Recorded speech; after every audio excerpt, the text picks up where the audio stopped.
The weakest person prepares for the fight. The most dangerous person prepares the conditions for it. The 5 essentials for victory from Sun Tzu's The Art of War are not about glory. They're about domination. They silence the emotional, outlast the reckless, and punish the unprepared. To conquer your battles, you must understand these principles. Number 1. He will win who knows when to fight and when not to fight. The impatient man swings first and dies first.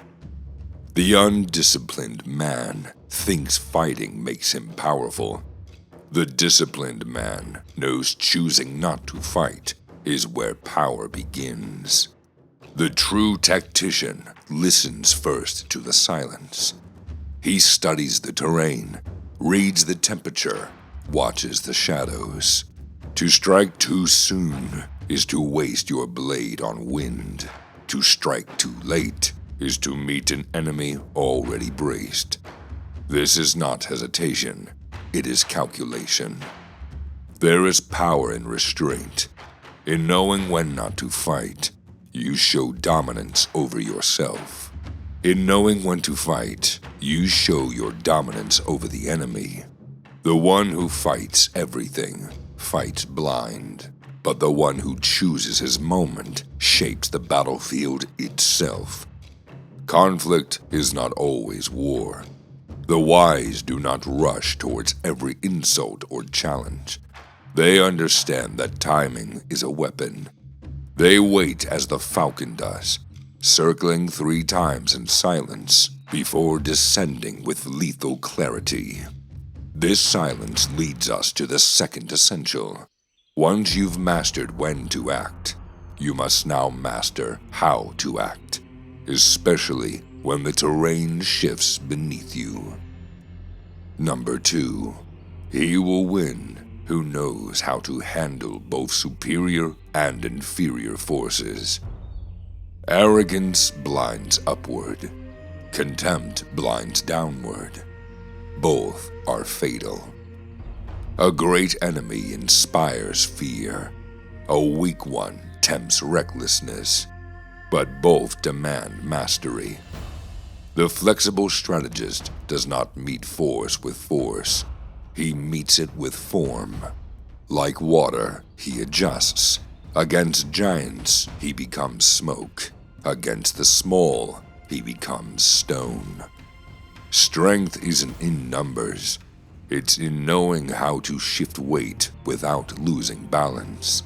Muscles tighten, plans adapt. Whether outnumbered or overwhelming, the commander who stays fluid shapes the fight to fit his advantage. War is not about who is bigger. It is about who understands shape and rhythm. The river does not fear the rock. It flows around it, or wears it down. But no amount of adaptability matters if your force fractures from within. And so, once you understand how to face any size of opposition, you must now ensure that your force moves as one. Number 3. He will win whose army is animated by the same spirit throughout all its ranks. An army is not just bodies, it is belief.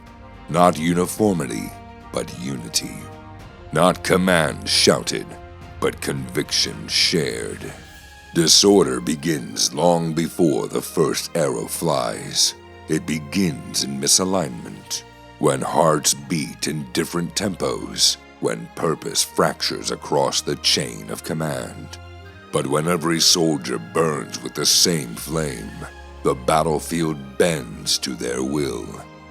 Leadership is not barking orders. It is building trust. Morale is not born in war. It is built in the quiet before it. The general must listen. He must embody what he asks others to die for. Unity is not taught on the field. It is earned. When an army moves as one, even silence becomes thunder. And it is not the number of men, but the singularity of will that crushes opposition. And that leads us to the fourth essential, not just unity in action, but supremacy in preparation. Number 4. He will win who prepared himself, waits to take the enemy unprepared. Readiness is not showy. It is quiet. It is invisible. The fox lying in wait beneath the leaves is not idle. He is lethal. The storm does not shout before it breaks. It gathers. The prepared warrior steps onto the field long before the enemy realizes there is a battle. To be prepared is to win before the blade is drawn, not just in weapons, but in thought. Not just in drills, but in foresight. The most devastating strike is the one that meets no resistance. The one launched while the enemy still dreams of peace. The wise do not provoke, they position. They cultivate stillness until the moment cracks open. Then they strike, not in rage, but in rhythm. The rhythm of inevitability. But even this level of preparation requires space, freedom of command. Because all the readiness in the world means nothing if your blade is shackled by indecision. And so, the final principle makes or breaks all the others. Number 5. He will win who has military capacity and is not interfered with by the sovereign. Skill means nothing if it's leashed. A sharp sword in a locked scabbard cannot kill. A brilliant mind under constant meddling cannot lead.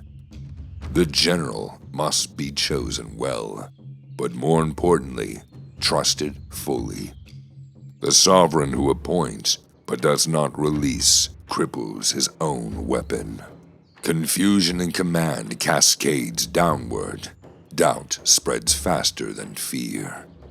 A battlefield is not a place for multiple voices. It is a place for clear command.